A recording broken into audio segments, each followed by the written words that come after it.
All right. Hello, everybody. Jorbs here. I'm joined today by Sinister Hologram, and we're going to be doing the first of a couple of coaching sessions for Slay the Spire that I'll be doing with members of the community. Sinister Hologram's on Ascension 20, and we're going to be playing a Defect run. Would you like to introduce yourself a little bit and talk about what you do a tiny bit? Sure. Hi, I'm Sinister Hologram. I'm a professor and I teach mental health counseling, and I also play Slay the Spire compulsively. So that's what I do. Awesome. Yeah, and Sinister, actually, you reached out to me, I believe, and offered to give me like an hour-long overview of some crisis management techniques for, like, as a streamer, sometimes a viewer reaches out to me and is like, hey, this awful thing's happening in my life, and I didn't really know what to do. So that was incredibly helpful to me to Yeah, I'm glad. hear that stuff from you. So Sinister has contributed to the community in some fun ways already, and yeah, let's play a Defect run and see what happens. We can talk about some Spire. Awesome. Would you say Defect's your like favorite character or your strongest character? For sure. I don't know. I don't know if I'm strongest with Defect, but I just find the making the orbs really big to be the funnest part of the game. And I'd say probably my weakness in this game is just like slowing down, and maybe other people relate to this too. Like I just get so excited about seeing the next thing and seeing if the card that I want is going to be in the next pick that I like can't wait. And so I often overlook strategic choices that I have and stuff like that. So Yeah, I think if I'm I do that too, right? Like with stuff I'm like sure everybody. lining up boss relics for the Act 4, for example, like I'm just excited to get to Act 4, so I don't think about how am I going to line up my instance burner to go off on the right turn every single time and stuff like that. I can relate to that. I'm sure that Yeah. most people can relate to that. And stuff like putting incense burner on the right number is like that. I'd say that may be my biggest sort of specific hole. Yeah. Well, if you are already playing on Ascension 20 and already capable of winning at this difficulty, you're probably already at a point where your overall idea of what the game is like is pretty solid. You probably already understand what the enemies are and what the cards do and how they mix together and stuff like that. And at some point, getting better becomes about iterating on like what exactly is the best way to do the thing I already know is best. So it's like those tiny improvements, paying more attention to a little thing in one fight, working out one more situation where one card specifically can be useful, that end up getting you higher and higher win rate. Gotcha. That makes a lot of sense. Yeah, I may not have like some overarching huge like, oh, you're doing everything wrong sort of thing to say. It might just be a matter of like, hey, here were like 10 things I noticed that we could have done differently in this run. But anyway, yeah, Right. you can take it away. Tell me where we're going. Okay. So I should just sort of play normally and Yeah, okay. just give me your thought So process as you're going through this stuff. lots of times when I have the option to do 1 HP enemies, I the first thing I do is check to see if I can snipe an elite, and then especially snipe the super elite. It's not the case here, and looks like I might be able to get that one. So that's something I'll to think about. And I would get a campfire Yeah, I think after there's that. double campfire and an elite after that too, right? There's one more campfire further up, I think.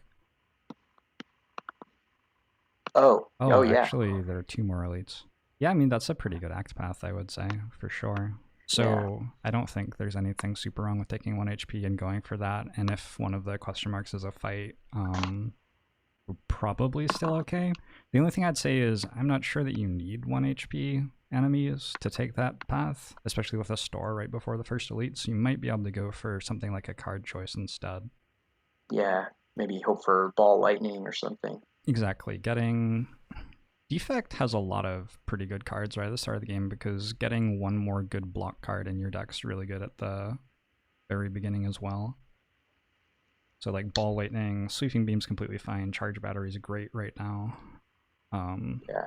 There are just a ton of cards that you're happy to add on floor 1 because your deck's low on block, and also you want more damage anyway. I think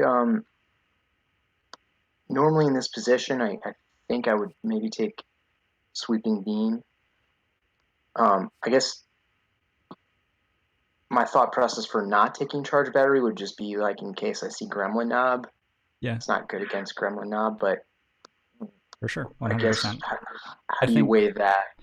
So I think either of those are pretty good. Charge Battery is going to be better for the hallway fights right at the start, and Sweeping Beam is definitely better if we fight Gremlin Knob, or probably against Lagavulin and Sentries too, honestly. So I think taking Sweeping Beam's fine. If the path looks really comfy, I could see myself taking a Charge Battery, but this path's like fairly aggressive and dangerous, so I think Sweeping Beam's probably better. Go with that then. I don't think Charge Battery would kill you though here, because you do have a store right before the Elite. And you even can audible out of the Elite fight into a campfire if you miss out on damage entirely.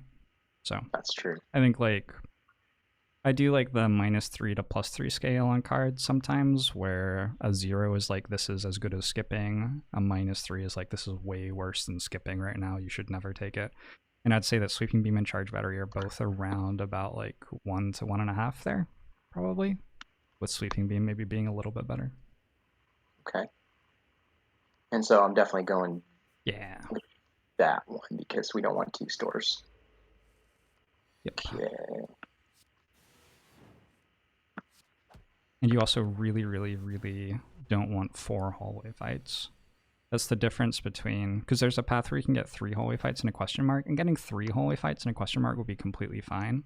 The problem with the path with 3 hallway fights is that if the question mark on the right, all the way on the right, if the question mark's a fight there as well, you get 4 hallway fights, and the 4th hallway fight is going to be a hard hallway fight and could deal you a ton of damage. So that's why I go double question mark, 2 hallway fights over it. Yeah, sure. I think I definitely value the question marks higher than hallway fights normally. Okay, so Ball Lightning is always good, or usually good early, not always. But and Capacitor, I've heard you talk about Capacitor early as something that, even though it's scaling, it sort of it kind of takes away from the ability to evoke orbs. Mm-hmm. It like unscales you for a little bit. Right. So I think I'm gonna go with Ball Lightning, maybe. Yeah, for sure. I don't think that's close. Just like insanely strong damage common in a part of the game where damage commons are good. Okay, so my first instinct is always to just remove. And I think probably going to do that here, especially since... You have to go to the store? Sorry? You have to go to the store? Just on the path. Yes, well... It would cost you a campfire to go right. Well, actually... Oh, no, you don't get to go right, because you miss out on the... Yeah, you miss out on a campfire, basically. So you have to go to the store. Yeah. I think there's an argument for waiting until the store to remove. Like, strikes are okay still, and if you have to go to a store anyway, it would be better to go with 130 plus gold than 50 gold. To have that flexibility, because maybe there's a relic or something that is great that yeah, I like might want over removing. Absolute dream would be you get the data disc or something, which is only 160 gold. You somehow get enough gold to buy that and go to the store. Oh, there you go. You get to take pain and remove it. Boom. Nice. Perfect. So there are lots of like small ways you can imagine that being good, but obviously the big downside is that if you card remove at the store, all of your card removes cost an extra 25 for the rest of the run. So right. Yeah, it's I'm not really sure which side of that cost benefit is the right side. I'm gonna turn my game volume down a little bit so I can hear you better. Okay. All Actually, right. can you turn me up on Discord and turn your... Oh, Master volume down. We should... Don't worry about it. Just do that. Doesn't worry about it. Okay. Work that out before the video if you were going to work it out. I actually can hear your game volume through Discord, which is cool. Cool.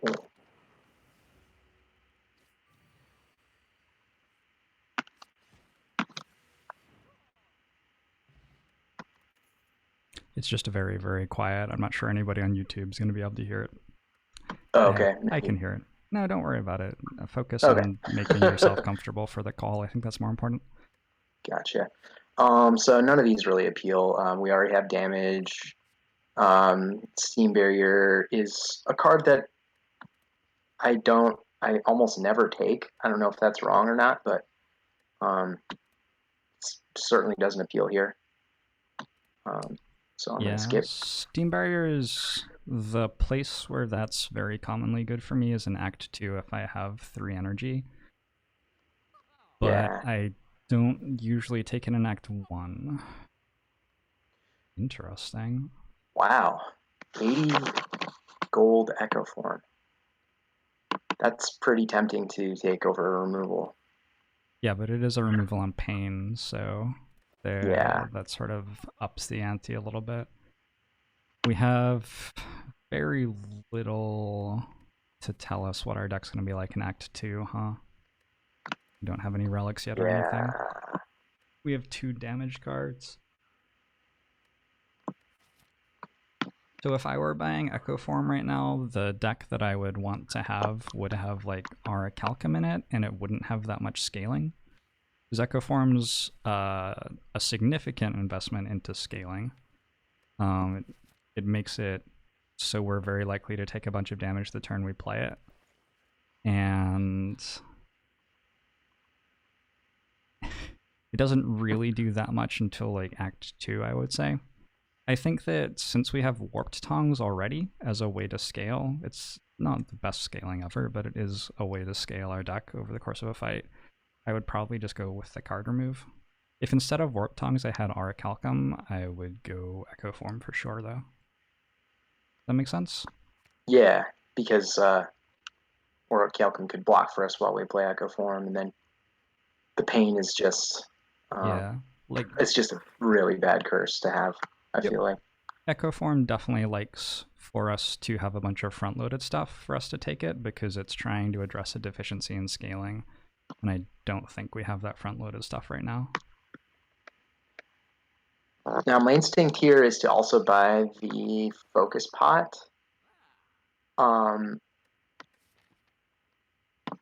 Especially since if I'm taking, let's say, this route, I probably won't have an opportunity to even spend gold until Act 2. Yeah, and it's a lot of hallway fights and a lot of elites, so getting stronger definitely makes sense. Agree. Alright, let's see what happens with this elite here.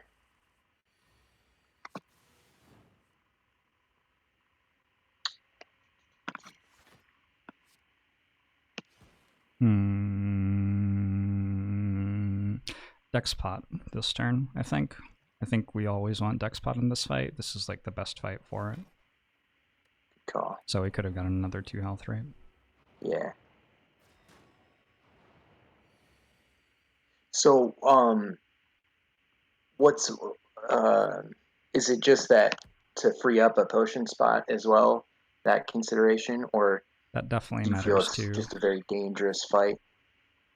I think that... So, Dex Potion gives us value based on how many times we play a block card that's meaningfully blocking damage, right? And I think that the Sentries fight is probably the fight in Act 1 where you do that the most. So if I have a Dex pot, unless I'm like getting close to Guardian and I need help, I'm going to be pretty happy to use the Dex pot in the Sentries fight. The general rule. makes sense. Although we haven't actually played that many defends in this fight. I think we only played like 2 or 3. I think a lot of that is how our draw lined up. We didn't draw the defends on the turns we wanted to play them on. Okay. So I've got some damage in the deck already. So really don't think I need Sweeping Beam. So now that charge battery is starting to look pretty good. However, we still haven't seen Gremlin Knob. But we are going to probably need some block for old blocky man up there. Yeah. I would take Reinforced Body over Charge Battery. I think they're both significantly better than skipping. Reinforced Body you can actually play in the Gremlin Knob fight, especially with our Focus Potion. There are going to be a lot of Gremlin Knob fights where we use Ball Lightning and Zap to get a bunch of lightning damage, and then it's not that bad to play Reinforced Body for 3 energy on one of the turns. I hadn't thought of that. I think I overlook Reinforced Body pretty often. I don't know why.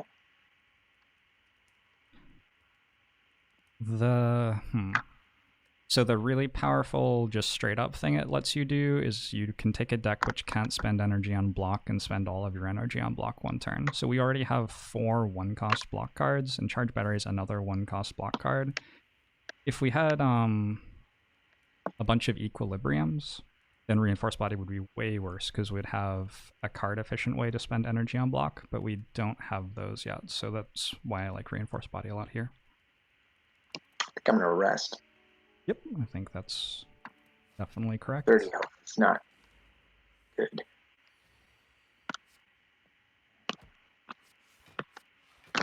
I would have gone for 0 damage taken in this fight. Oh, really? Yeah. Just because you think I could have dealt the damage quickly enough to where... Yep. Yeah, I think our deck is strong enough. It's just a judgment call at the start of the fight, but we've added quite a lot of cards compared to our starter deck at this point. Jorbs not so scary anymore. It ended up being true too. I think I'm probably skipping here. I don't think I want Consume. And you know, Claw's funny, but it's not good.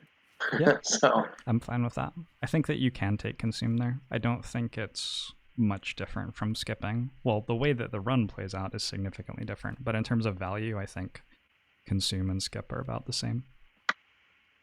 And I think I'm going to take the key because I don't really have anything important to bottle here.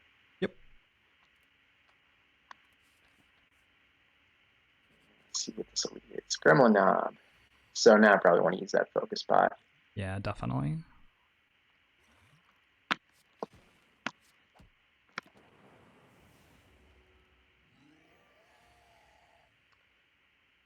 Okay, so this is where I have trouble with Gremlin Knob is like, math time. Do I play the zap or do I not play the zap? Yeah, you have to math. You have to work out how much damage your next turn is. So it's at least 18. And then plus 18 plus. I'll let you do the math so I don't have to do it. I think you're 5 damage short of killing next turn. I think. So let's say. Okay, so I could do strike, zap, dual cast. And that would be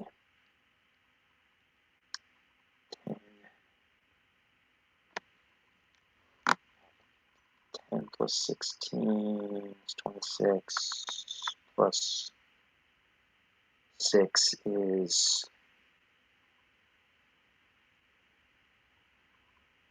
32. 32 plus 18 is 50. Probably missing something here. Did you count the orbs from next turn as well? Right. Okay, so I think You're just... one would be...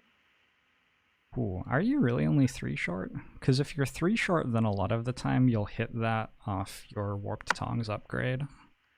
Oh, good point. But I counted it being more. So you have, if you're playing dual cast this turn, you only have 2 lightning orbs.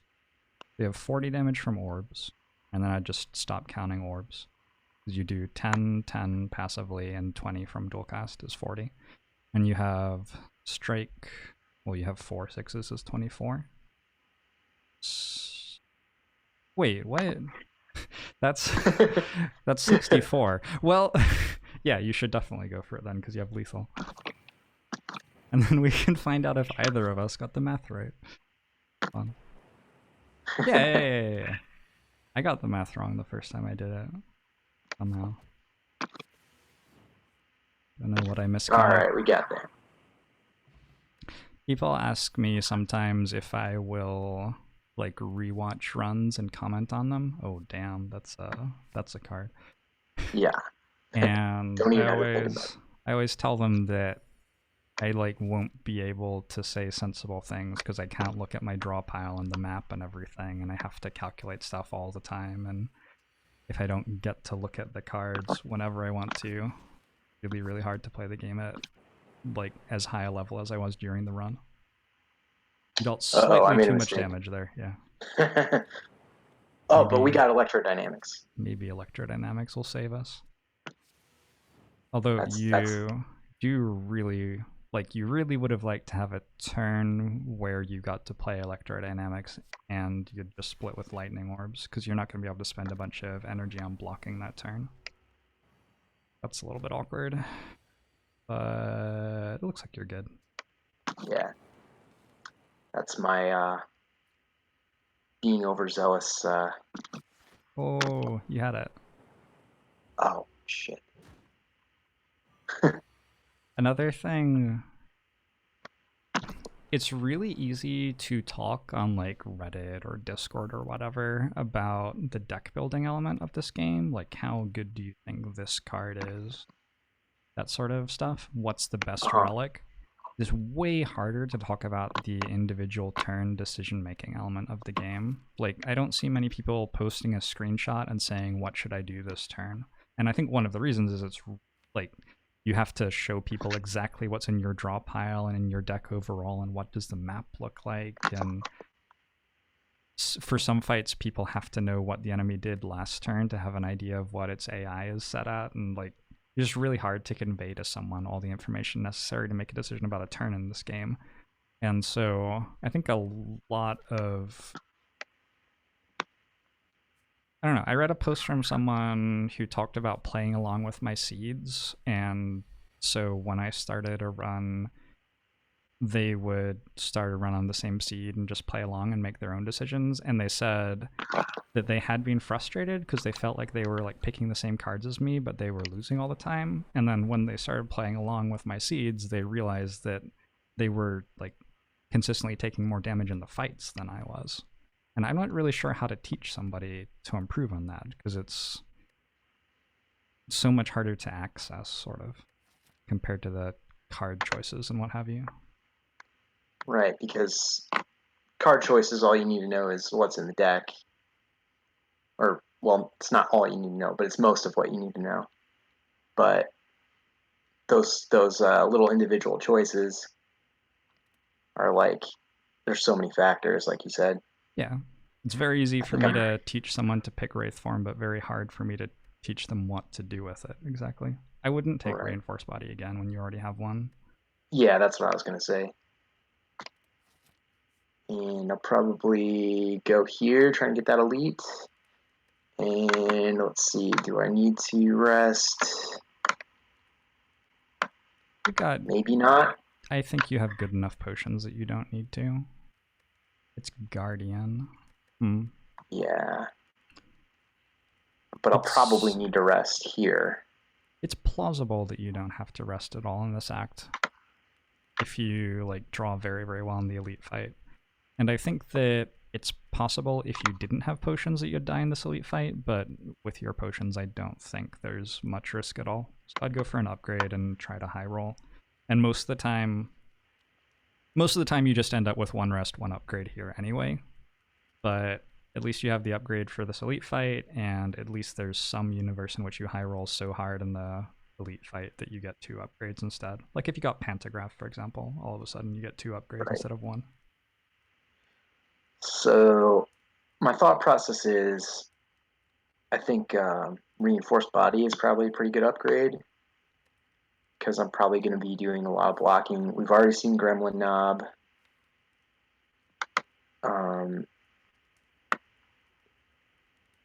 I guess that doesn't make a difference really, but this will be good against Lagavulin if we see Lagavulin.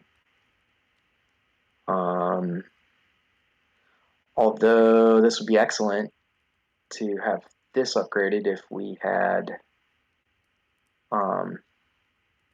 whatchamacallit, the 3 triangle men. Yeah, the sentries. I think that you're definitely looking at the right 2 cards. I think the Reinforced Body is slightly better now, but I would upgrade Electrodynamics because I think that we get through this act okay, and Electrodynamics is significantly more important for next act. Yeah. Ooh. There we go. You're just so good in like every single one of the elite fights in next act. Well, questionable about Book of Stabbing, but I think it's pretty good there too. Okay. Guess we'll let a couple things get upgraded. Yeah, and you get to start next turn with Electrodynamics. It's pretty much perfect. Yeah. Okay, so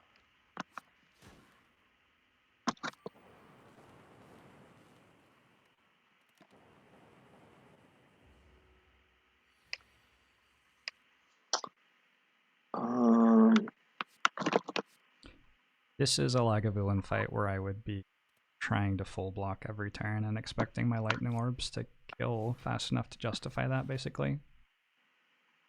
Some Lagavulin fights, like I feel like 5 block is not worth as much as 9 damage. But this Lagavulin fight, I definitely like getting as much block as possible.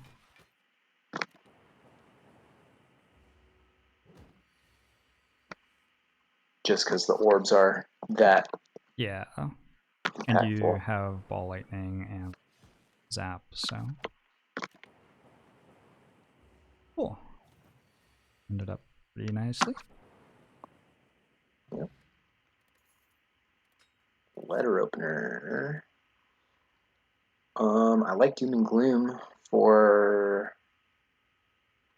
Act 2. I guess it doesn't really fit with the other stuff we're doing. I think it does fine. Doom and Gloom's just a card that's okay enough at so many different things that it gets to a point where it's good. Like if you're against Champ, you're going to be really happy to have Doom and Gloom. When you fight Gremlin Leader, you're going to be fine with having Doom and Gloom. There are several hallway fights where you're going to be pretty happy to have Doom and Gloom. It's just a decent card. And my concern would just be, too, that I would not have enough block going on in the deck for Guardian, but I have the skill pot, so maybe there's some block in there. So, yeah. Okay. So now the question of resting again. Probably, right? I mean... I upgrade here. I might be a crazy person, though. Now that you have Doom and Gloom for a Dark Orb, you can do clever things with a Dark Orb to make Guardian a much, much easier fight. I would upgrade probably Doom and Gloom. Like, despite the fact that our deck is block deficient, the turns where we draw Reinforced Body, our deck isn't block deficient. So I think you actually don't benefit much from upgrading Reinforced Body here. I see what you're saying. Yeah. He rarely attacks for more than 20. Yeah, exactly. You'd have to draw it on exactly turn 2 for that upgrade to do an awful lot. Watch out for playing Reinforced Body to hit Letter Opener in this fight too. Oh yeah, good call. Okay, I think I do this because we want to avoid that big attack. Yeah, we'll see if we can. I can actually, the resolution's not high enough. What is it, 12 to transform? Yeah. Okay, so you got it. Good. I think at that point, we usually win the fight from here. Well, I think we usually won the fight before, but now we like super usually win the fight. I'd just play electrodynamics. Get it. Yeah. I wonder if like Doom and Gloom's better there. It is.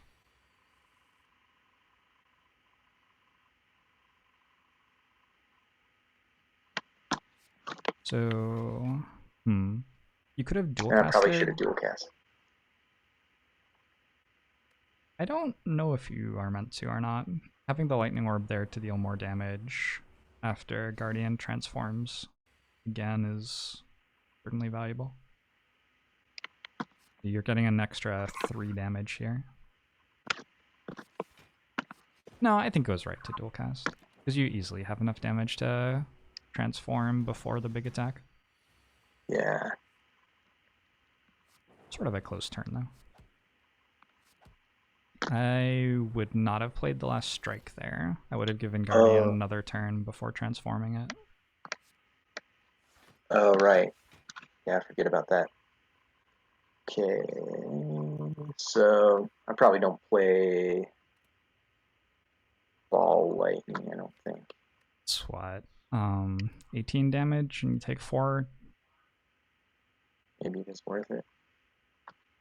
Would go to 13. We're blocking next turn. 13. I think that you can. It's close though. I couldn't tell you for sure one way or the other.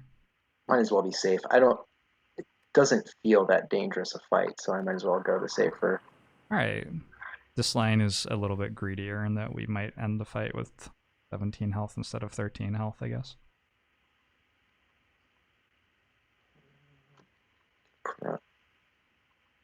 Huh. I would go defend plus dual cast reinforce body and get the letter opener proc here. Oh, yeah. Do an extra 5 damage.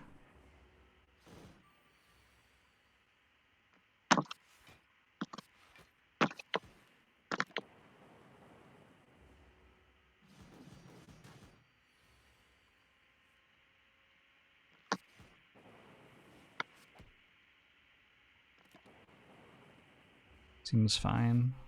I don't think you had to play Doom and Gloom there, because I think it's going to be hard to use the Dark Orb.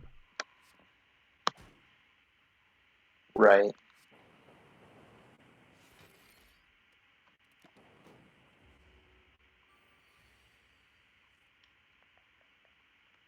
Oh.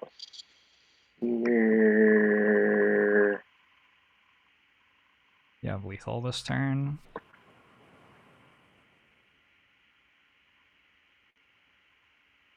Jeopardy music. Doo, doo, doo. Ah, we found it. There we go. Hey. Right. Didn't have to use any potions either. Can you find lethal this turn would be a fun little, like, image thread. Just nothing but turns where you have lethal and, like, a timer. Oh, it could be, like, a timed game. You have to, like, click awesome. the cards in the right order as quickly as possible, and then you get scored based on it. It's perfect. None of these are great. Yeah, our deck isn't that great. Our relics were not particularly generous this act. We have an electrodynamics though. So I would say that the problem with buffer is it's just not that good in the Act 2 elite fights. There just isn't really a single Act 2 elite fight where you're excited to spend 2 energy on buffer. Multicast is okay with electrodynamics and with Doom and Gloom. Like a whirlwind with electrodynamics, and then it can do some insane stuff with Doom and Gloom. So I think that multicast's alright. Can't take, Amplify is yeah, can't mostly take garbage. Amplify here. What's that? Can't take Amplify here. Yeah, I didn't think so.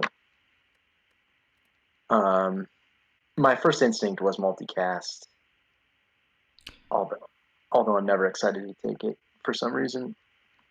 Something I do when I'm looking at these boss fight rewards, and even when I'm looking at card rewards in Act 1, honestly, is I think about how good everything is given that we get different boss relics. Multicast, I think, is very good if we get Runic Pyramid. I don't think our deck's insanely good with Runic Pyramid right now, but if we get Runic Pyramid, multicast procs Letter Opener a bunch, and it also lines up really well with the Dark Orb and Electrodynamics for Whirlwind stuff without us needing to worry as much about organizing it. I also think multicast is quite good with Snecko here. The fact that we have a Letter Opener makes it a lot better in both of those situations. And I think multicast is pretty good with 4 energy too. So I think multicast isn't good on 3 energy, but our run's not so strong that we expect to win that much of the time off 3 energy. So I think playing to that card that's really good with the boss relics that we're hoping to get makes sense. Sure. Ocean Belt Well, Sozu. Yeah. So that kind of sucks. I know you're not, or maybe this is not a right assumption, but it seems like you don't love taking Slaver's Collar. My experience with taking Slaver's Collar before Act 2 is that I die in hallway fights a lot. Yeah. Before Act 3, I love taking Slaver's Collar. Because the Act 3 hallway fights are just not that tough usually. This one, I don't know, could be useful if I end up using this whenever I use the capacity, but I don't know. I'm leaning towards Sozu because, well, that's what makes this game good, is that you have to make weird decisions like How would this. you, if you had to frame, like, what are the relevant scenarios where one of these relics is better than the other? What relevant scenarios would you be able to think of where, like, Sozu's much better than Slaver's Collar, or Slaver's Collar is much better than Sozu? Well, if we get an Act 2 that has lots of elites, I think we're pretty good against those elites because of electrodynamics. Yep. So that's a good one, a good argument for Slaver's Collar. So would pass through Act 2 and try to avoid the hallway fights because we have a deck which is good against Act 2 elite fights. Makes sense. I'd say a counterpoint to that go ahead. Is if we have an Act 2 path which has hallway fights and elite fights in a reasonable mix, Slaver's Collar may make it very hard to take the Act 2 elite fights because the hallway fights might hurt us too much. Right. So it's like perhaps a little bit feast or famine, where either we get a bunch of question marks, campfires, and elites, and that's awesome, or we get an act where we have to take some hallway fights, and then we have to like start scrambling for campfires to rest, and all of a sudden things go bad. Yeah. I like the argument though. I think that is a fairly nuanced thing to recognize, for sure. Oh, good. Yeah, that's the sort of thing where recognizing that is going to like pay dividends over the course of 100 runs or whatever. Sometimes being able to recognize something like that is just going to come up and win you a run that you would have lost otherwise. Cool. Yeah, you know that something that you mentioned in one of your earlier videos that I've kind of thought about is like sometimes choosing the thing that like seems riskier is like can sort of be like your only hope almost. Mm-hmm. And so I think that way sometimes, but sometimes I think I talk myself into something like that because I'm like, well, let's just try and like do the most bonkers thing and hope it pays off. You know what I mean? Sure. But I don't know if that's, I don't know. I question whether or not I do it because I think it's the right strategy versus just the fact that I'm sort of an all or nothing kind of a strategist sometimes. You know what I mean? Yeah. So I think for me, taking Black Star here would be that. It would be like doing something that was all or nothing, which wasn't really necessary, but it was fun. But like, I think Black Star would be a bad thing to take here. I think Slaver's Collar is somewhat better than Black Star would be here. I'm not sure if, in my mind, we're quite at the point where it makes sense to take it over Sozu. Although, I mean, we have Potion Belt, we've got enough gold to buy some potions. There are some very obvious downsides to Sozu. I tend to take Sozu over other boss relics because it's, you know, I don't know. I think I'm not as great with potion decisions, so I end up taking it so that that takes that out of the equation. You know, Makes can't make a sense. wrong decision if you don't have any potions. Well, you still have 3 though, and then all of a sudden you Right. have extremely impactful decisions for the rest of the run on exactly where you use your 3 potions that you got. Yeah. I could flip a coin on this. I'm not sure. I would have gone Sozu to begin with, but I think there's some argument for Slaver's Collar being able to high roll Act 2 in a way that puts us ahead of the curve in a situation where probably right now we're a little bit behind the curve, so Okay. yeah, I could go Maybe I'll either way. choose Slaver's Collar. Okay, let's try it. And we'll see.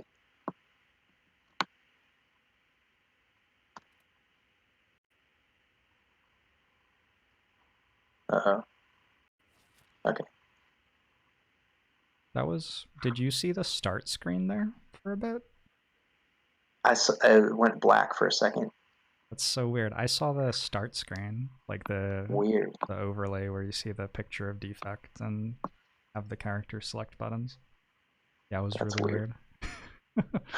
All right. Act 2. So I do have Juzu bracelet, so that helps us avoid some of the Yeah, some that's hallway fights actually that can come up. pretty relevant to making Slaver's Collar better, I would say.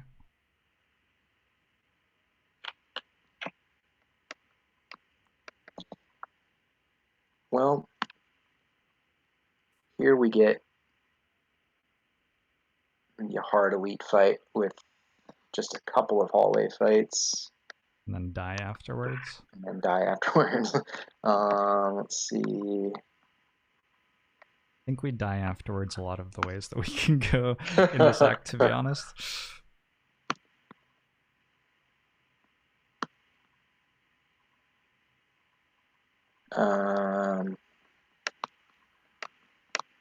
Yeah. Like, I feel like something's different about this, or like, The first half of it is harder than the second half of it, is yeah. what's weird about it to me. The first half of Act 2 is so difficult that often I will take a path which is much worse in the second half just so that my first half is easier. But this act, like, there isn't really one of those, and then we usually get a pretty easy second half, which is gonna be tough. It's gonna be tough on our Slaver's Collar, but we've got some potions, maybe we'll be okay. I can tell you where I would go, but I am interested to hear what your thoughts are after looking at it a few times.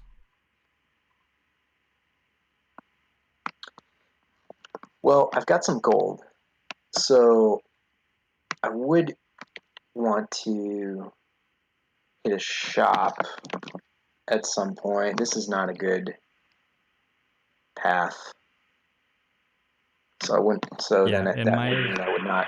in my mind, I'm like completely blind to that path because I think I'm dead. Yeah. Like my brain algorithm is like, as soon as I die on a path, I just cross it off and stop looking at it. So the right side is just not happening in my Yeah. brain at all.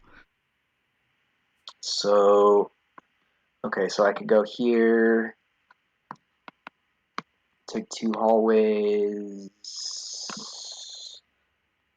That's not good because we could either not get a campfire for a long time or not get a shop at all. So I almost want to go like this, like go up here, go this way, hit this campfire, and then when I get here I can decide if I want to. Well, I'm almost certainly wanting to go to that shop. Yep. Unless we spent all our gold at an event earlier, probably we'll want that shop, I agree. So I think that would mean I would go this way. Yeah, I would say at the event node, if we're low health, we probably don't walk into the elite fight, but we'll work that out at the event node, right?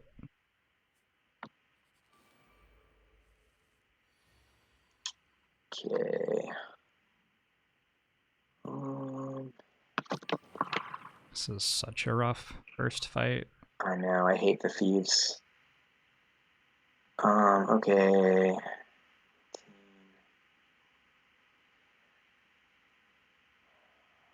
I mean, I guess I take the damage to try and... Well, I guess I don't have to. Are there any skills that are really, really good here? If I hit Glacier, maybe? Glacier would be insane, definitely. Glacier, Equilibrium. Anytime that all of the block cards are good, if there are other skills that are good too, I'm pretty excited to drink the skill potion. Rainbow kind of works. Rainbow kill everything? Oh wow, more than kind of works. It's pretty good.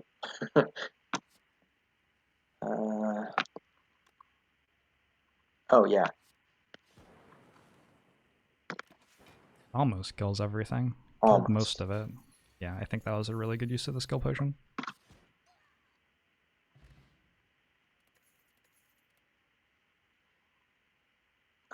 Ball lightning is not great now. We've got enough of that kind of damage. Static discharge is a little bit interesting, especially if we get the birds. Although I think we're probably fine against the birds with electrodynamics. Static discharge is more for Book of Stabbing, I would say, and I think it's definitely worth picking up for that fight. Yeah. It's our worst elite fight out of the 3 by a long way, or at least it was until we picked up Static Discharge there. Okay. I'm tempted to give away multicast. This is that crazy? It's a 34 current HP boost and 10 max HP. I don't think that's crazy at all. I think that's pretty reasonable. Let's do it. Nice. Okay. Certainly multicast was better than strike in our deck, but 34 health right now? 34 health is an awful lot of health at this point in the run. Yeah. Also, Defect often loses Act 4 because of lacking front-loaded defenses, and max HP is like the most front-loaded of defenses.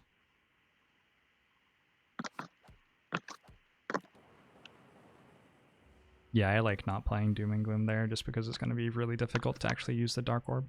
I think that was correct. Excellent.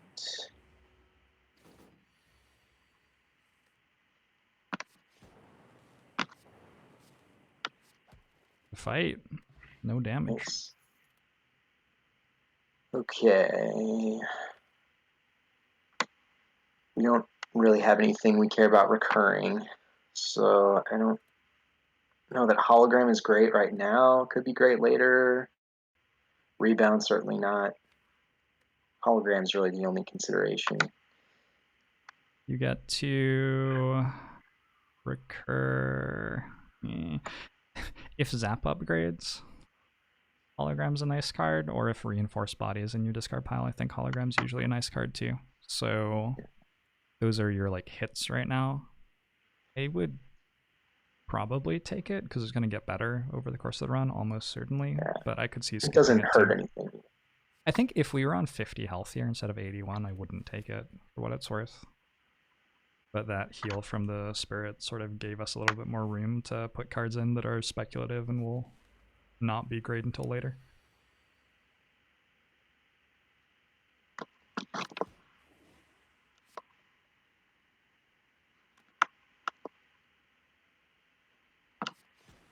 Interesting that Sweeping Beam isn't the right card to play in this fight. I think it definitely was not the right card to play, so I think you correctly didn't play it. But Yeah. interesting to observe that we put a Sweeping Beam into our deck and then didn't play it right now.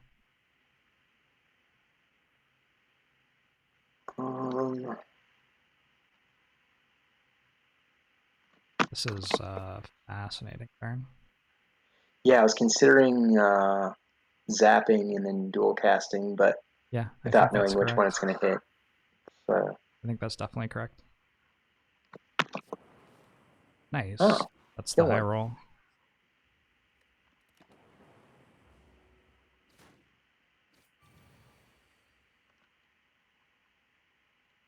Let's see.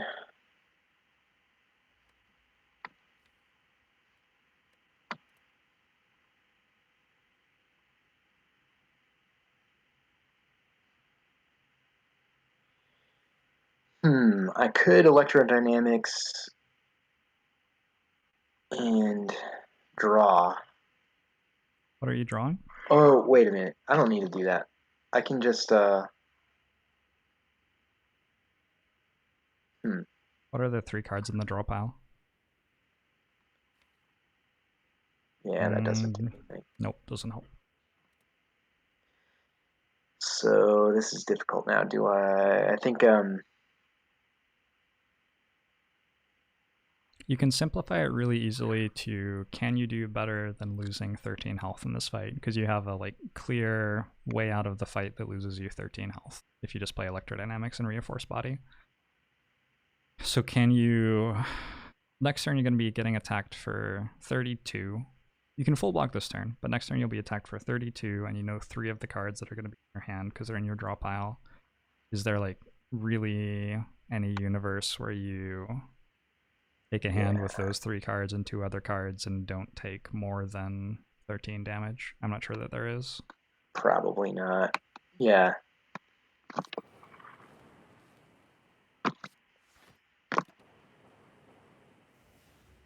If Zap had upgraded, you could have gone Hologram, Zap, Yeah. Reinforced Body. Would have been much better. Cold Snap would be nice to get some frost in the deck, although we don't have any focus yet, really. So, I'd say that anytime I have Static Discharge in my deck, I want more Frost Orb generation than usual because you have the scenario where you fight the heart and you survive the heart with Frost Orbs plus Static Discharge, evoking them against the multi-attacks. Which is like very specific, but has come up so many times that I think about it a lot. Like I want another 3 Frost Orb generating cards or something if I have Static Discharge a lot of the time. 2 or 3, I'd say. I think I was probably leaning towards it anyway, just because it's always good to have some Frost Orbs in the deck, especially when you don't have any. Yep. And you might not end up actually using Static Discharge for that. It might just be like you got 10 focus and full block anyway, and you don't need to worry so much about it, but there is that line where your Static Discharge evokes all your Frost Orbs, and then you have no way to make more, and you die. And it's nice to have ways to make more in that line. Yeah. I'm thinking I'm gonna do this, but since I have no, always click Simplicity. Oh, really? Yeah. You've gotten your money's worth. There you go. Boom. Okay, maybe this is scary enough that we want Potion of Capacity, or do you think that actually is worse than save Potion of Capacity for a longer fight. Also wouldn't have defended there, I don't think. Oh, Because it costs us 16 damage. and I get one less lightning. Yeah, exactly. Wait, it costs us 25 damage, actually. Wow. Wow. So you want to block for 23 here if you can. Whoops. That's no, that's the best you could have done, basically. So it's 8 damage versus we deal. Oh, reinforced body deals 5, so I think that makes it good enough to Yeah, play. yeah.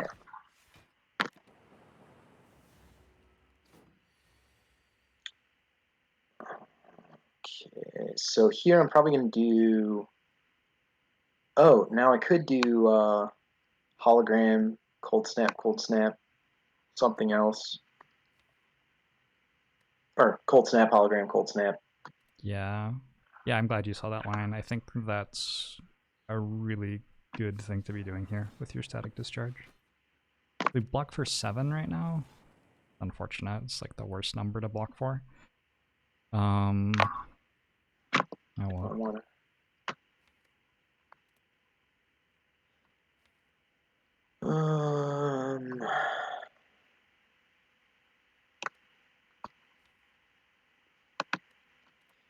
Probably just strike. I have no idea whether strike or static discharge is better there. There's some tiny reason that one's better than the other, and I'm not sure what it is. There's a win here, I'm sure. So let's see.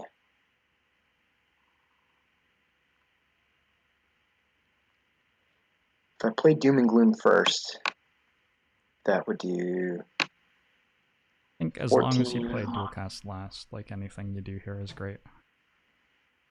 Yeah, you do have lethal for sure.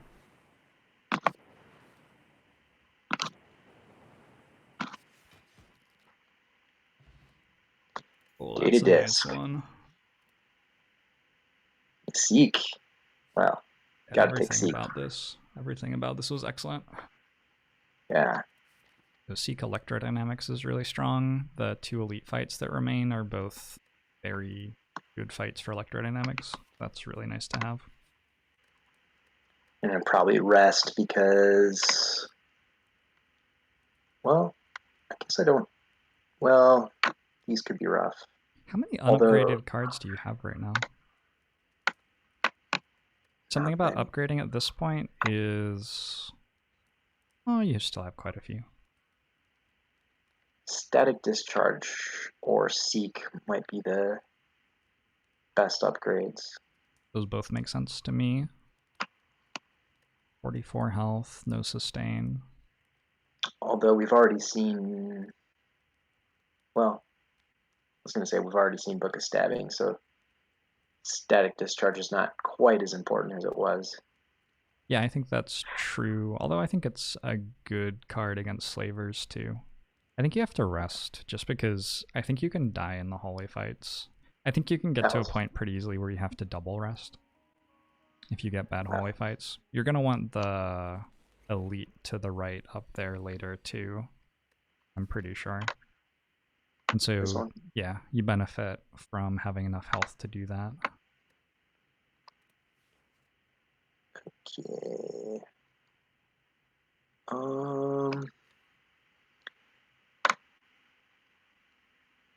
I think I want this stuff to cost less. Well, I want maybe the things that cost 2 to not cost 2. So, well, I guess there's nothing wrong with playing those. Well, we definitely do this. I guess the question is, do I plan on taking damage here?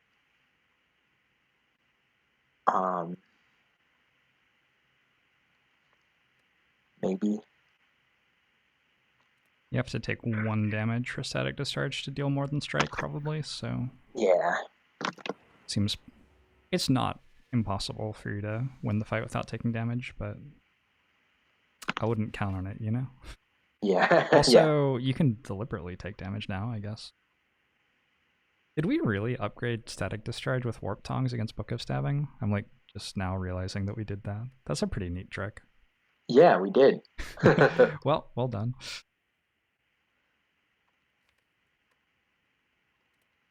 Um,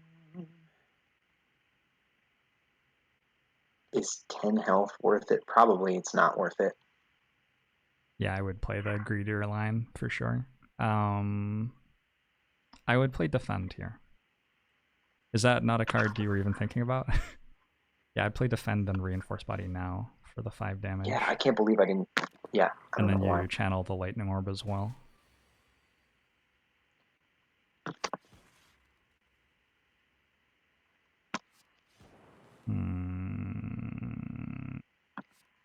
Yeah, that was misplay for sure. The Frost Orb evokes for 8 block, right? So you would have taken 2 again. Yeah. You would have dealt less damage. Oh man, come on. That's one of my mannerisms, I'm pretty sure. I would Exploding Potion for 21 health. Yeah. Did you have... I'm You didn't... sure You I had an did. empty... I could have played Hologram, I think. Zap Hologram. Does Seat cost 2 or 3? C cost 2. So is there a card in your draw pile that's 0 as well? Because that wouldn't have been enough otherwise. They've got an... Cold Snap Cold Snap. or Strike. Cold Snap plus Zap probably does it. Yeah. Yeah, I think...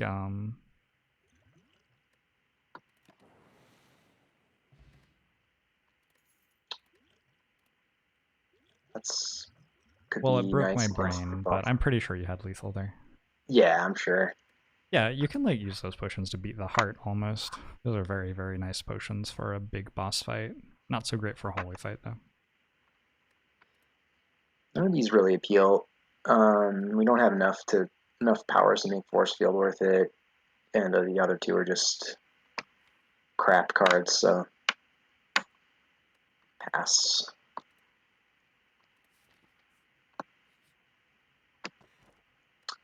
Hot? Those are okay. Damn. Yeah. Missing the multicast right now, but I think it was right to give it up at the time. For sure. Okay. Probably go to the shop. Yep. That makes the capacity potions even better because they're going to let us hold on to the Dark Orb from Symbiotic Virus longer. I would take that one, yeah. Yeah. And probably card remove. What potion Strikes. is that? Hashtag Duplication. Twitch chat. That one's duplication potion? Alright, yeah, I don't actually know. Fair enough. Card remove. There's nothing that we really are super excited to duplicate. Electrodynamics is the one that you were excited about. We duplicate Electrodynamics and get through the Slavers fight without taking anywhere near as much damage. That's I the didn't think idea. of that. And But that's card remove's good as well.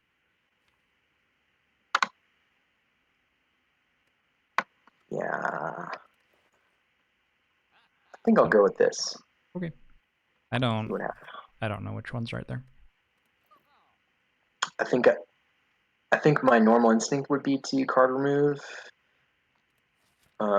So gonna try something different to see if it.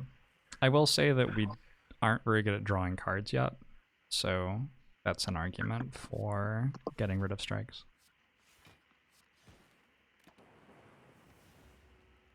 Gotcha.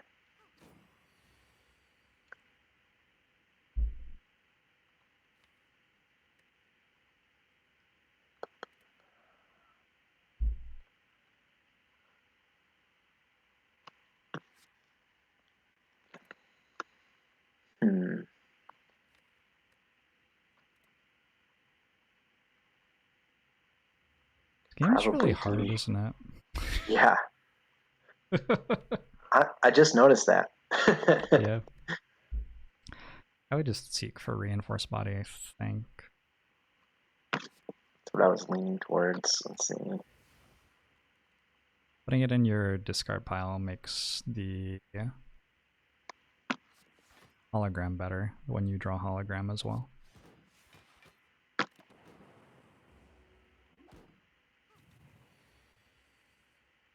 Oh, right, because it gets letter opener. And reinforced body. You probably just want to play reinforced body again this turn, right? Yeah. 3, 5.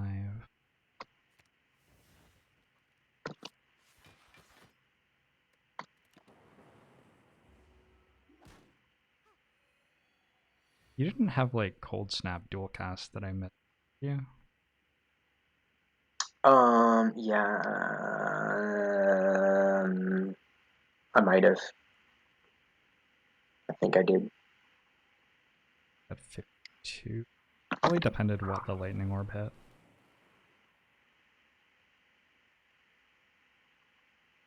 Alright, well we're killing them now.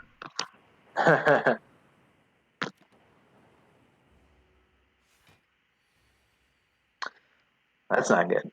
Nah, we're dead.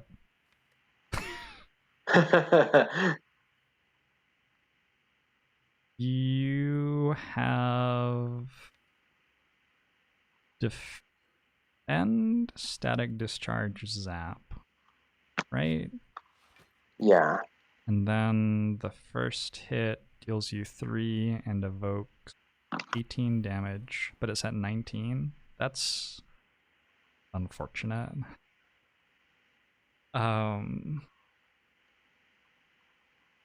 I mean, you still want to play Zap. You take less damage by playing Zap than you do by playing Defend anyway, and you end the fight. Just unfortunate that you're taking an extra 11 there to deal 1. Yeah. Okay, so what do we have coming up here? Fire Potion's really good. It does feel pretty unfortunate that we have a full belt of potions. It feels like we should have used one of those to take less damage there. I'm not sure that, like, maybe we used the Swift Potion on that last turn? I don't know. Could have. Don't know if it would have even done anything. No. I was thinking, if anything, the duplication potion, so that, because there might have been a kill there somehow. I feel like the duplication potion's worth more than that much health, though. 11 health. It's gonna, like, using it in the Slavers fight or the Gremlin Leader fight should be worth more than that, so we're gonna have an opportunity to use it for more than that very shortly.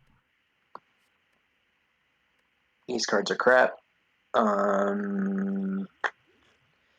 think I'd drop a Potion of Capacity, honestly. Yeah.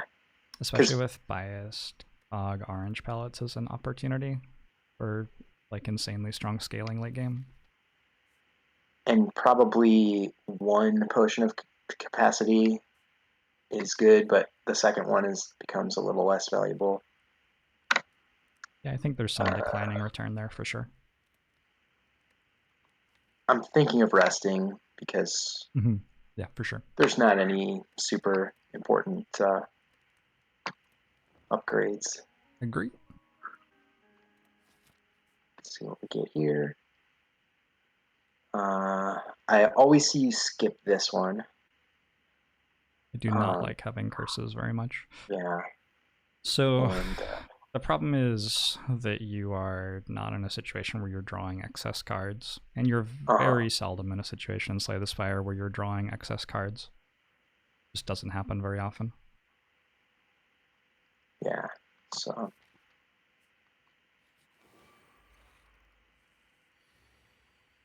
Okay. Well, I'm definitely playing Static Discharge.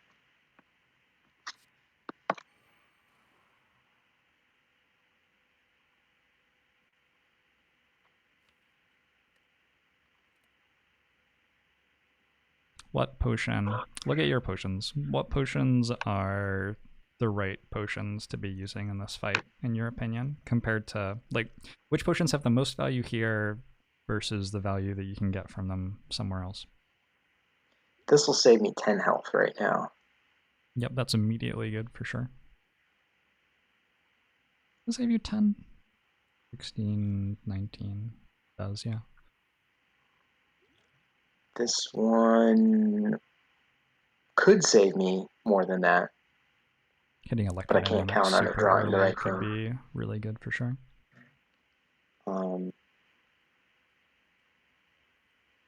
I think the intuition with the fire potion makes a ton of sense. I think that's like fire potion is almost custom made for like Gremlin Leader and Reptimancer. Just like, is there a fight where there are enemies with 20 HP that you really have to kill? We'll hit the fire potion for you. So I think that using that to kill a gremlin here makes a ton of sense.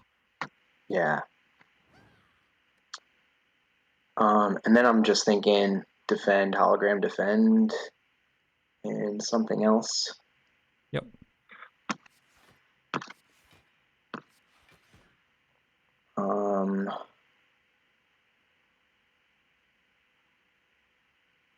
And probably the dual Did it only cast. have 14 health? It's got 16. The other one though, the one that we killed with fire potion, did it only have 14 health? 13. Oh, we could have just played strike on it. Whoops. I'm terrible. Yeah, I would strike the gremlin leader actually, because I'm expecting the mad gremlin. Okay, so next turn you only get attacked for 5, no matter what. So it's going to be easy to block that, and then the mad gremlin is just going to die from collateral damage to electrodynamics when you seek for it here, probably. Unless you go... I guess you played Doom and Gloom as well? If you played Doom and Gloom before electrodynamics, it will kill the gremlin, and then the... Oh, it doesn't all in. It did that time, though. That way the Dark Orb hits Gremlin Leader, which is a little bit better. And now you're mostly just hoping that Gremlin Leader never chooses to attack you. As long as Gremlin Leader doesn't attack you, you're not taking damage anymore. He's making a good decision so far. Alright. That's pretty good. Got his horn! Hey, by his cock. Oh my gosh. You need me for like... Yeah, those were a very good 4 floors for sure. And, I would say that our Slaver's Collar has paid off pretty well in this act, actually. Yeah, I think so. It was looking tougher at the start. I don't know, we got through the hallway fights pretty well. We didn't have to fight like Avocado Mushroom. Pretty notably. We did rest at every campfire except for that one, I think. Correct? I'm pretty sure that's true. Yes, I think that's true. We rested 3 times. Yeah, we rested there. But we got the Upgrade All Strikes and Defends event, and we have Warped Tongs. So those 2 things together, plus the Orange Pellets and Bias Cog. We only rested twice, actually, because... Oh, wow. There and there. Okay. Yeah, I think that's a really good act. Cool. Well...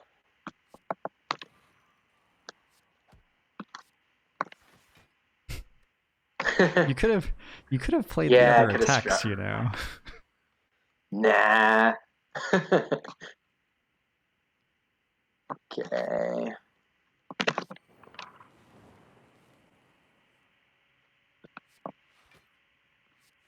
You can play Ball Lightning here, if you would like. Okay. Oh, because yes. Good call. What did I do? I got you like an extra 14 damage or something? I guess yeah. that's... I mean, that's damage. For sure. Might as well not seek... probably... Was there an Ascender's Bane still in your draw pile? Oh, yeah. You could seek for Ascender's Bane here, true. or Static Discharge, depending on if you have energy free. Because I was thinking seeking for static discharge stops the opportunity for for it to upgrade first. Yeah, that's a super good observation. Very true.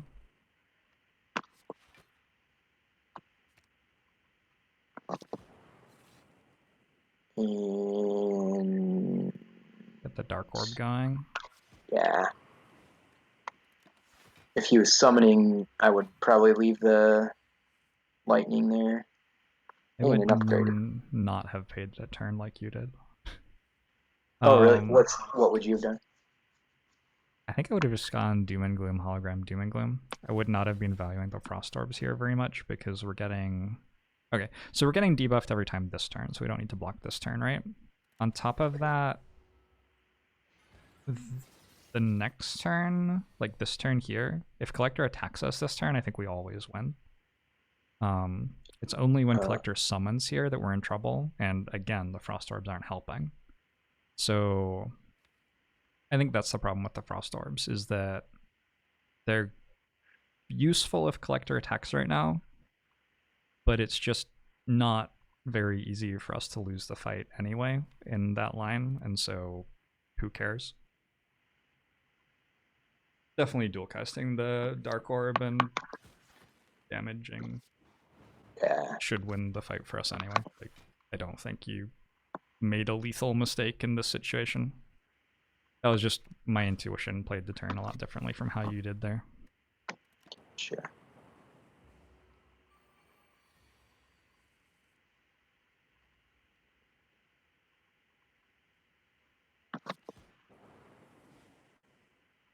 Oh, I just have lethal, so.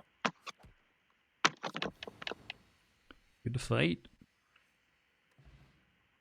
0 damage, I think. Well, give me that.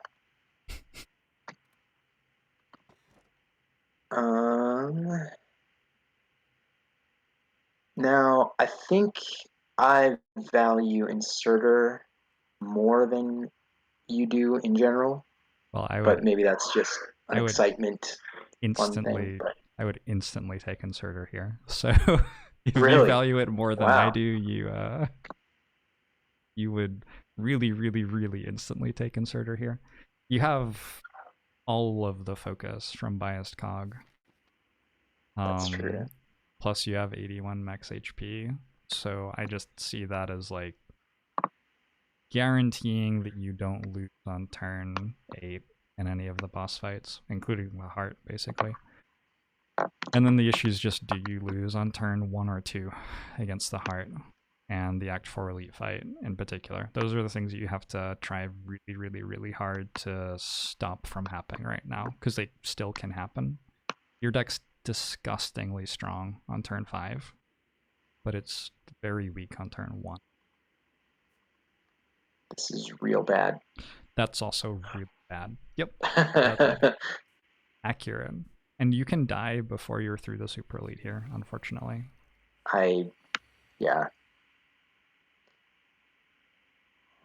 So I'm probably using potions at some point here. This fight... only have 3 energy. Jeez. Yeah. Maybe you had to take an energy relic. Maybe I was wrong.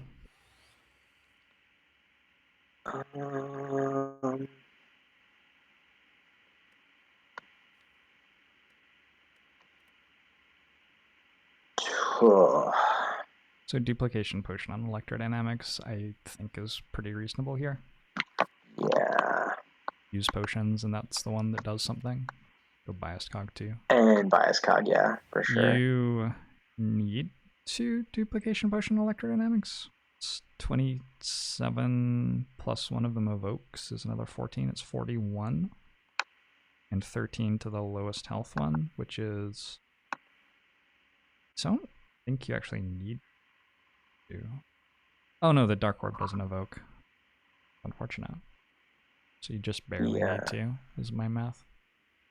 Does it matter, do you think, if I duplication pot electrodynamics versus Bias Cog? Probably doesn't matter. Both of them end the fight instantly, so yeah. Yeah. Doesn't matter. Did Electrodynamics end the fight this turn, but Bias Cog ends it next turn, maybe? I think Electrodynamics was better than Bias Cog. 14 times 3 is 42. 51, 61. Yeah. Electrodynamics actually was better. With Biased Cog, the one in the middle wouldn't die.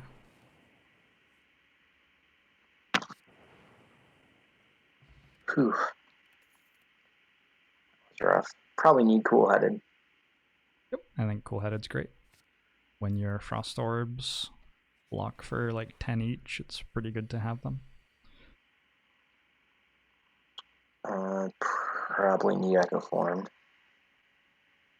Or I do I? play Echo Form Defend. I think once Echo Form's in play, it's okay to play the Defend instead of the Cold Snap. And I think that 8 health for an Echo Form is a reasonable way to choose to scale enough to win the fight. Oh shit. Forgot I had Echo Form. Probably still what I wanted to do though. Yeah, I think that was actually completely fine.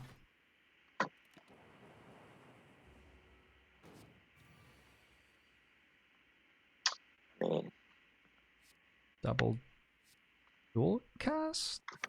yeah.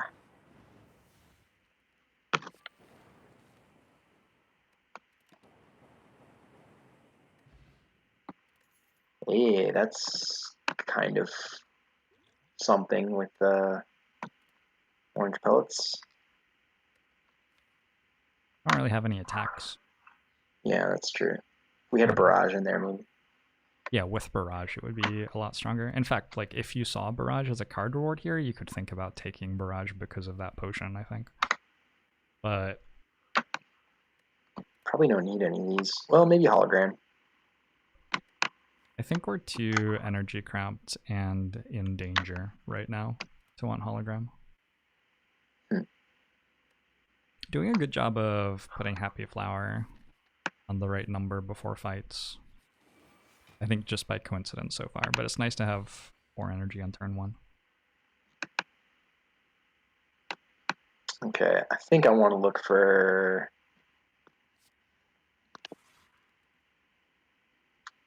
Is this turn a good turn at all? Because you have a Swift Potion.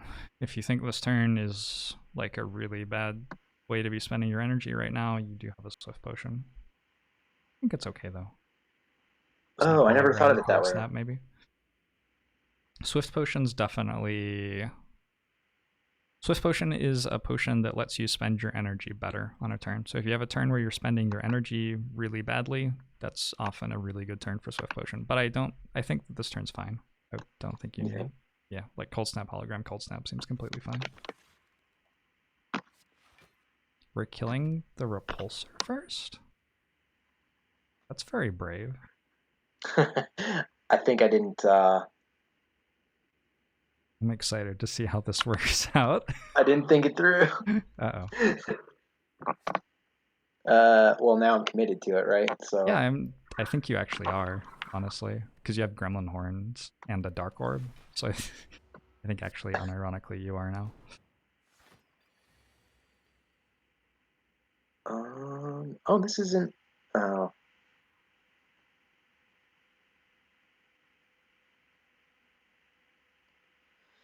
Huh. Do I need Echo Form? I don't think I need Echo Form, really.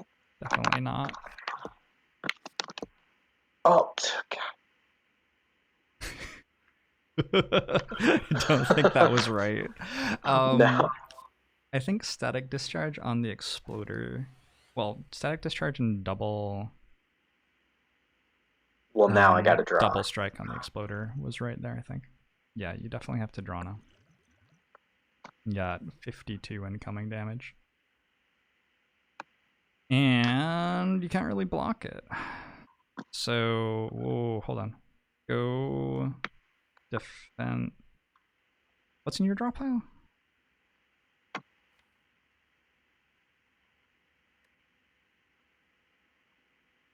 So when you kill the Repulsor, you're drawing a card and gaining an energy, right? You got two ways to kill it. You can strike it, which commits you to having played the strike this turn, or you can go defend, defend, zap, and that kills it too. Oh, that's a good point. I don't know which one's better. Well, now I think you're probably committed. Yeah.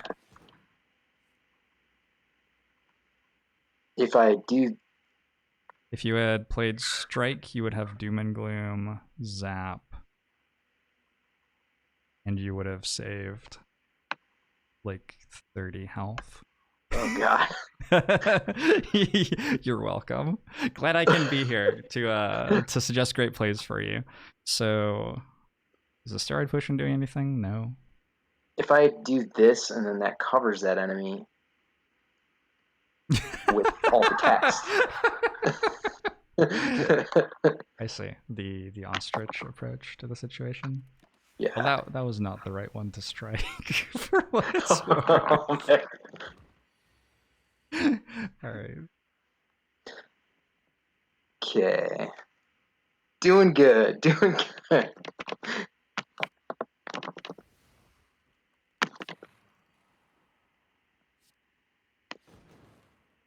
Well, now I'm not taking damage. Correct. But I. No, you're fine. The thing to do there was to try to put Happy Flower on the right number for the next fight, which we did anyway, so gotcha. Easy game.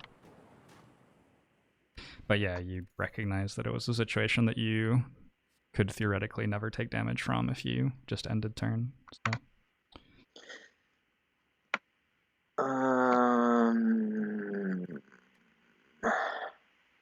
I want the cold snap, I think. I also want the cold snap. You think? Yep. Yeah. Unfortunate that we have to take 5 hallway fights, isn't it? Yeah. Oh wait, Happy Flower needed to be on a different number actually. Oh. I think you have to Echo Form here. It's unfortunate that, yeah. We could have played the last fight to give 1 energy this turn with Happy Flower. So there are just lots and lots of tiny optimizations. And I think this is a run which is a pretty decent example of, like, if every single optimization got made right, it can change a loss into a win. Oh, why did I do it? That was like mostly fine. I don't think that was bad at all. This part might be bad. Probably strike again, yeah. Yeah, I think it's worth doing. Wow. You're just dead. Unlucky. Yeah. That is unfortunate. So, I think that this was actually a really instructive run. I think that you very adeptly identified when you were doing things that were really strong on turn 5. Like when you grabbed a card that was going to be really strong on turn 5, you identified it really quickly. You did a good job of working out pathing and stuff like that. I think that our deck was bad on turn 1, and that wasn't necessarily your fault. I don't think there were a ton of situations where there was a card that was good on turn 1 that you like passed. But I think that the impression I got was like your mode of thinking about what was going on was very, like, you were really excited to make the deck stronger and stronger on turn 5 when the way that the run was going to die was for the deck to suck on turn 1 for quite a while there. Like after Bias Cog got added to orange palettes, I think from then on the way that the run was going to die was on turn 1 or 2 or 3. And so the Act 2 boss reward, when you insta-picked Echo Form, I think that Echo Form was correct there. And I think that in Act 3, you got very unlucky. That path was just really unlucky. But I think it's worth noticing that the deck was in danger on turn 1, 2, and 3, and Echo Form doesn't help that much there. Also, probably Inserter was not as good as I said it was. I would have taken Inserter as well. and then I would Yeah. have likely lost in much the same way you did. And I think some of the Act 3 fights we could have taken less damage in, but like that riding mass thing was pretty unlucky, and mistakes were Yeah. made against the exploder. Is Yeah. neither here nor there at this point. It's very possible that once you got that Act 3 path, just weren't going to win, even with perfect play. It seemed like a pretty tough path with some pretty tough enemies. So I don't know if this is a meaningful question to ask exactly, but it's something that I kind of wonder about. Maybe you don't even know the answer to it, but um, like, are there just runs that are totally unwinnable? Like, even if you were psychic or something and knew every single right click to make, like, are there runs where you just it's totally impossible to win? there are people who care about that a lot more than me, who have actually spent time looking for it. So, like, Hmm. Forgotten Arbiter has written some code that will look through the game's seed generation engine and then can query the code for certain situations. And the reason he did it initially was he wanted to get like the highest score possible. And so, like, with him being allowed to look at the seed, he wanted to get the highest score possible. And so he found a seed which had all of the things that you needed for a high score and then did them all and got a ludicrously high score. And it's really cool to watch his video of himself doing that. Um, as like a corollary to that, though, for a while he and other people um, did look for seeds on Ascension 20 that were unwinnable, where they like told the thing, you have to give me a seed where like I walk into an elite fight with no campfire and this and this and this and that. And they couldn't find one. This is my understanding. I don't think they have found one yet. There was one that they thought was really close, but then you could like beat it with a grand finale and something else. The amount of things that you can do if you know everything about the RNG that's going to come in this game are like pretty ridiculous, especially if you're allowed to like restart the run and like remap things, and try different strategies. You can do some pretty Yeah. crazy stuff. Huh. Yeah, I guess I've just always wondered that because, sometimes it's like when you lose, it's hard to tell if it was because of something you did or because you got unlucky or whatever. And so I think that's partly why it's kind of hard to get good at this game because, it's like, did I just not make the right choice, or, you know, was that just a bad, uh, Sure. did I get bad RNG? The only thing that I know of that can help with that is keep a keep an idea in your head that's separate from what's actually going on in the game of like how your run is going. Like in your head, keep this idea, my run's going quite well. As long as I don't draw very badly, I think I will win. Or keep in your head, my run's going pretty poorly. I expect that I will lose in the next 5 floors unless I get very lucky. And do that for every run that you play. Have that idea in your head going on. And then whenever you realize that you're watching something happen that doesn't match with what your idea was, like you thought that you were doing well and you could only lose if you got unlucky, but then something happened that was actually like it could happen all the time. It wasn't really unlucky and you just died. Um recognize that, hey, your idea of what was going on that run's probably a little bit wrong, and adjust accordingly. And then you play the game for 1,000 hours. You have a long time to adjust those ideas over and over and over again to a point where they're pretty accurate. Okay, that's a really interesting way to think about it. So then that way, it's like if the thing that you thought was going to be the unlucky thing happens, then you can look back and say, hey, like, that's the unlucky thing that happened, so I can kind of blame it on luck.